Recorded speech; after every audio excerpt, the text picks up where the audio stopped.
안녕하세요. K-팝의 소식을 전해드리는 듀오람 Y입니다. 2004년 전국의 누나들을 설레게 만든 그 노래 내 여자라니까로 데뷔한 이승기. 결혼해줄래? 되돌리다, 연애시대, 우리 헤어지자 등 수많은 명곡을 낸 이승기는 약 18년간 노래뿐만 아니라 영화, 드라마, 예능 등 다방면에서 활동하며 만능 엔터테이너로서 전국민적인 사랑을 받았는데요. 특히 이승기의 데뷔 앨범 나방의 꿈 수록곡 삭제는 여전히 노래방 인기곡 순위권에 들어가 있을 정도로 오랜 시간 사람들이 꾸준히 찾는 노래이죠. 그러나 최근 이승기에 관련한 충격적인 소식이 들려왔는데요. 18년간 활동한 이승기의 음원 정산금이 1원도 없었다는 것입니다. 음반 수익만 약 96억. 얼마 전 이승기는 소속사인 후크 엔터테인먼트에게 27장의 앨범에 대한 음원료 수익 내용을 제공해달라며 내용 증명을 보냈습니다. 많은 연기, 예능 활동 속에서도 이승기는 18년간 꾸준히 히트곡을 내며 무려 137곡을 발표했는데요. 그러나 이승기가 받은 음원 정산액은 0원. 최근에서야 이를 이상하다고 느낀 이승기가 자신이 가수 활동으로 벌어들인 수익 내용에 대해 공유해달라며 소속사에게 요청한 것이었죠. 이승기의 데뷔 타이틀곡 내 여자라니까를 작곡한 싸이가 저작권 효자곡을 내 여자라니까라고 밝혔었죠. 그만큼 이승기가 음원으로 벌어들인 수익이 엄청나다는 뜻인데요. 디스패치에서 입수한 이승기의 데뷔부터 현재까지 음원 수익은 약 96억 원이었습니다. 충격적인 점은 데뷔했던 2004년부터 2008년까지 약 4년의 수익 자료가 유실되었다는 것이죠. 2004년에 내 여자라니까와 삭제, 2006년에 제발, 하기 싫은 말, 2007년 다 줄 거야, 여행을 떠나요 등의 히트곡 수익이 빠졌는데도 무려 96억 원이라는 어마어마한 수익을 냈던 것이었습니다. 이를 합치면 음원 매출이 100억 원을 넘길 것으로 보이는데요. 그러나 이승기가 수많은 히트곡으로 받은 음원 정산 금액은 단 1원도 없었습니다. 오히려 가수 활동을 하는 것에 대해 소속사의 눈치를 봐야 했었죠. 이승기가 마이너스 가수?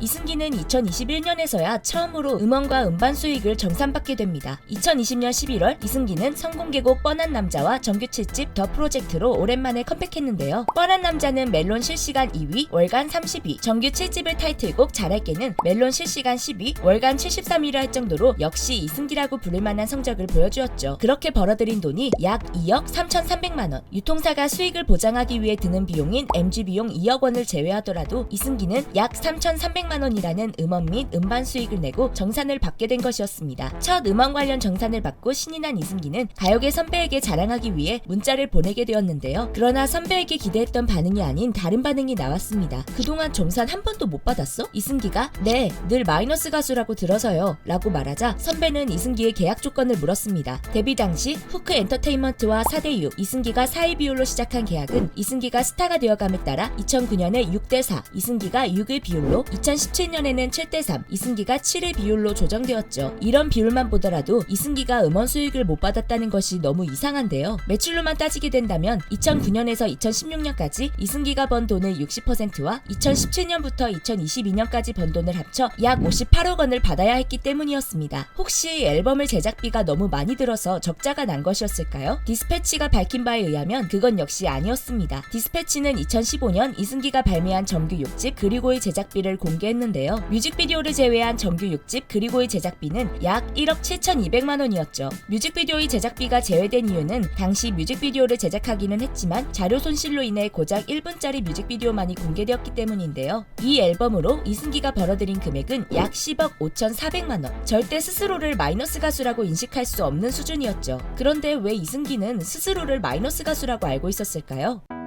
소속사의 가스라이팅.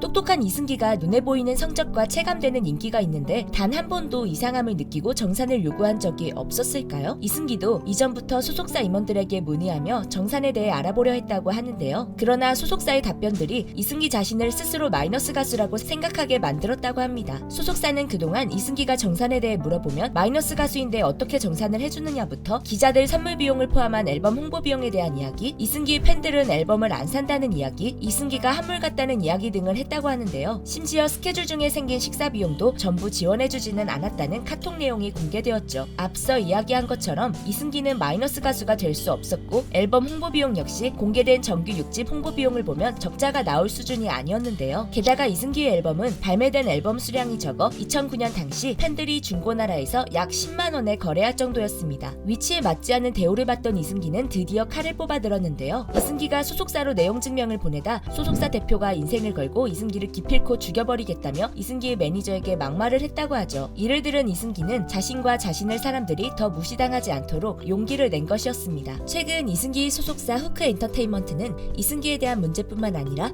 경영진의 횡령 혐의로 압수수색을 받게 되었습니다. 횡령 혐의를 받고 있는 사람은 소속사의 대표뿐만 아니라 일부 임원들도 포함되었다고 하죠. 법조계에 따르면 압수수색 영장이 발부되었다는 것은 경찰이 어느 정도 혐의점을 포착했다는 것이라고 하는데요. 거기에 관련자의 소환 조사 없이 바로 압수수색에 들어갔기에 경찰이 혐의 입증에 자신감을 내비쳤다고 해석할 수 있다고 전했습니다. 여러 문제를 안고 있는 상황에 이승기의 일까지 밝혀진 상황. 후크 엔터테인먼트의 대표는 공식 입장문을 통해 현재 사실관계 확인을 위한 정리 단계이며 추후 법적으로 책임져야 할 부분이 명확히 확인되면 물러서거나 회피하지 않고 모든 책임을 지겠다고 밝혔는데요. 이 일이 잘 해결되어 하루빨리 이승기가 멋진 목소리로 다시 노래하기를 응원하겠습니다. 지금까지 두유람 Y였습니다.